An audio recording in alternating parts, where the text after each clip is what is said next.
Não, centrípeta é para dentro, tá? Girando no sentido horário, centrípeta é para dentro. Para fora seria centrífuga, ok? Peguei o Bruno? Pegou o Bruno não, Eduardo? Você sabe se diferenciar o que é centrípeta e centrífuga. Centrípeta é para dentro, centrífuga é para fora, ok? Eduardo, tem que estudar, Eduardo. Centrípeta é para dentro. A força centrípeta é para dentro, quando se gira no sentido horário. Quando você tem no sentido anti-horário, você pode ser a força centrífuga. Gena Padua, física básica, você tinha que saber. Centrípeta para dentro, centrífuga para fora, ok? Estuda, Eduardo. Força centrípeta no sentido horário é o quê? Vai para onde, meu querido? Estude, querido. O globaloide, ele não sabe nem de física básica, vem dizer que eu que não sei. Duas coisas estão girando no sentido horário. É para onde a força centrípeta? Para dentro. Ai, meu Deus, cara, meu irmão, como que eu vou discutir? Já teve os 15 segundos de fama, não entende nada, né? No sentido anti-horário vai para fora. No sentido horário vai para dentro. É igual uma hélice de helicóptero. Vai lá. Ah, não tem como discutir com essa raça, não, cara. São muito burros. Eles não entendem nem de física básica.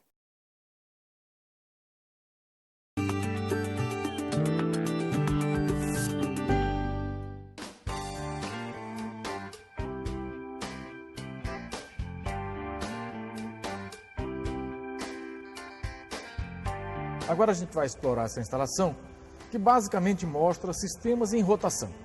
No fundo, o que a gente vai tentar observar aqui é aquilo que se chama normalmente de força centrífuga. E é interessante que a gente compreenda que a força centrífuga rigorosamente não existe. Na realidade, é uma força inercial, ou seja, a força centrífuga é resultado de uma reação inercial. Quando você tem um sistema que a todo momento ele tende a mudar a direção de movimento, o corpo reage, as partes desse sistema reagem, tentando continuar na direção que tinham anteriormente. Nessa primeira montagem aqui, a gente tem como se fosse um pneu metálico com duas esferas de resinas ali dentro. Só que elas estão livres. Então eu vou acionar, fazer girar o pneu metálico e veja. Vou parar, as esferas retornam para a parte mais baixa da montagem. Quando a armação metálica gira, as esferas tendem a escapar. Como elas não conseguem escapar, elas sobem de maneira a ficar mais distante possível do eixo de rotação. Nessa segunda montagem aqui, que é bem curiosa, a gente tem duas esferas na água. Claro que a esfera amarela é mais pesada que a água, portanto ela fica pendurada. E também você já deve ter percebido que a esfera branca é mais leve que a água, tende a ficar flutuando, por isso ela está esticando a cordinha para cima. Eu vou fazer girar o sistema aí e observe o que acontece com as duas esferas. Veja que a esfera amarela se afasta do centro de rotação. A esfera branca se aproxima. E sabe por que isso? Porque resiste mais quem tem maior densidade, ou seja, quem tem maior inércia. Como a água tem maior inércia que a esfera branca, a água vai para fora, porém, para a água poder ir para fora, alguém tem que ocupar o lugar da água que ela estava anteriormente. Portanto, fica o corpo mais leve. E a esfera amarela vai para fora por ter uma massa significativa e, portanto, é atirada para a periferia do movimento. Nessa última instalação, a gente tem um recipiente retangular com água e vai acontecer a mesma coisa. Vou colocar para girar e a água, como ela não tem condições de ir para fora, ela sobe. E é curioso a gente perceber que forma uma superfície parabólica. O curioso nessa instalação aqui é poder mostrar situações diferentes onde os corpos exercem a sua inércia ao resistir ao movimento de rotação. Ou seja, na realidade, a inércia, que quer dizer resistência a mudar a direção do movimento, acontece sempre. Por quê? Porque a todo instante, quando o corpo está em rotação, o corpo está mudando a direção de movimento.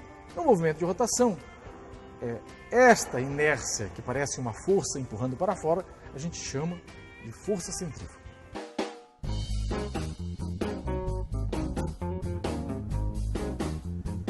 É isso aí, professor. Agora a gente vai dar uma olhadinha nas propriedades dos corpos em rotação.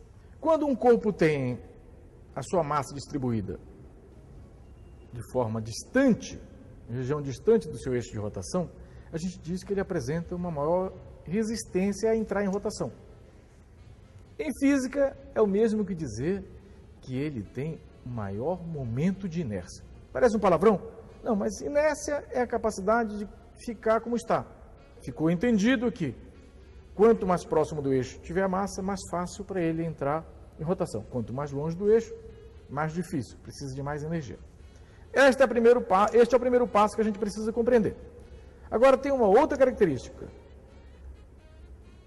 O corpo, ele tem momento de inércia parado ou em movimento, certo? Porque as massas estão lá distribuídas, ele parado ou em movimento. Quando eu coloco ele para rotacionar, para girar, ele passa a ganhar uma velocidade.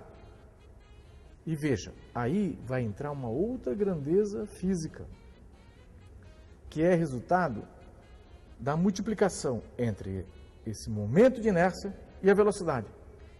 Esta grandeza chama momento angular do corpo.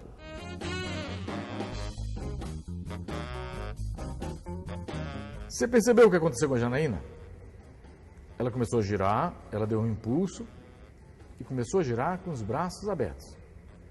Quando ela estava com os braços abertos, ela tinha uma quantidade considerável de massa distante do seu eixo de rotação. Ou seja, era mais difícil, ela precisava de mais energia para girar do que se estivesse com os braços colados ao corpo. Bom, ela começou a girar com os braços abertos. Quando a velocidade dela estava caindo, ela aproximou os braços do corpo. Tirou toda aquela massa que estava distante do eixo de rotação e colou ao eixo de rotação. O que você observou? A velocidade dela aumentou. Se o momento de inércia diminuiu por ela aproximar os braços do corpo, o momento angular tem que se conservar. Então, a outra grandeza tem que aumentar. Ou seja, ao aproximar os braços do corpo, ela perdeu o momento de inércia e ganhou velocidade. Lembra quando você foi assistir a um espetáculo de balé em que a bailarina começava a girar nas pontas dos pés com os braços abertos e depois fechava os braços sobre a cabeça e aumentava a velocidade? Pois era só isso, só esse princípio físico que a bailarina estava usando. Você já reparou que uma bicicleta parada não fica em pé? Isso mesmo, claro que eu estou considerando a bicicleta sem descanso, né? Ou seja, se você sair para andar de bicicleta e largar a bicicleta paradinha aqui, ela vai cair. Como essa roda, ó. Tá aqui, essa roda está presa a um barbante. Se eu largar, ela cai sem a menor graça. E você já deve ter reparado que a bicicleta andando não cai. Agora eu vou pegar esta roda e dar um giro. E vou largar. Como uma perfeita bicicleta, ela fica na posição vertical.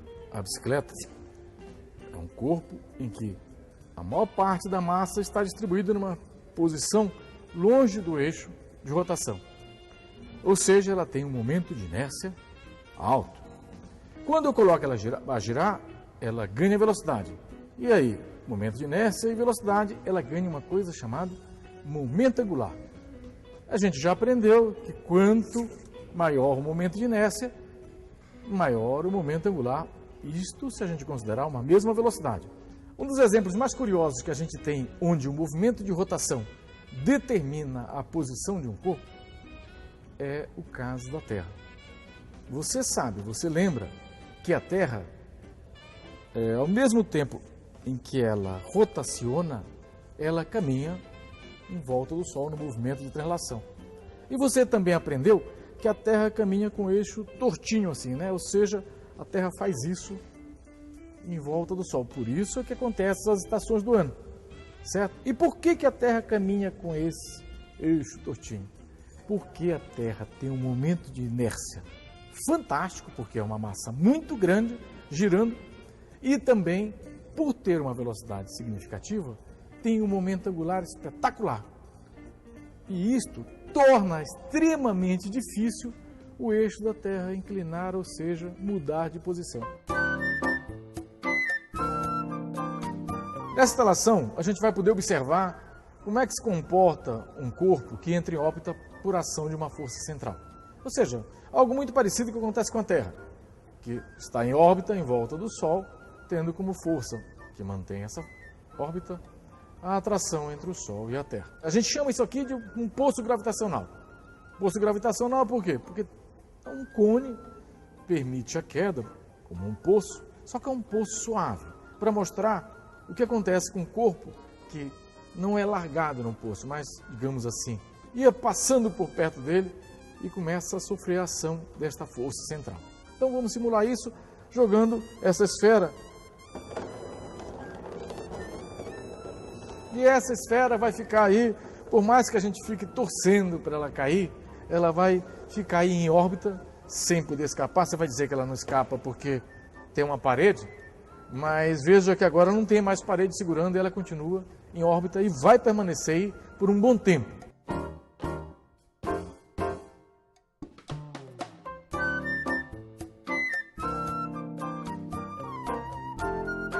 É interessante perceber que à medida que a órbita começa a ficar mais fechada, a velocidade dela aumenta. Ou seja, a tendência dela entrar em colapso aumenta.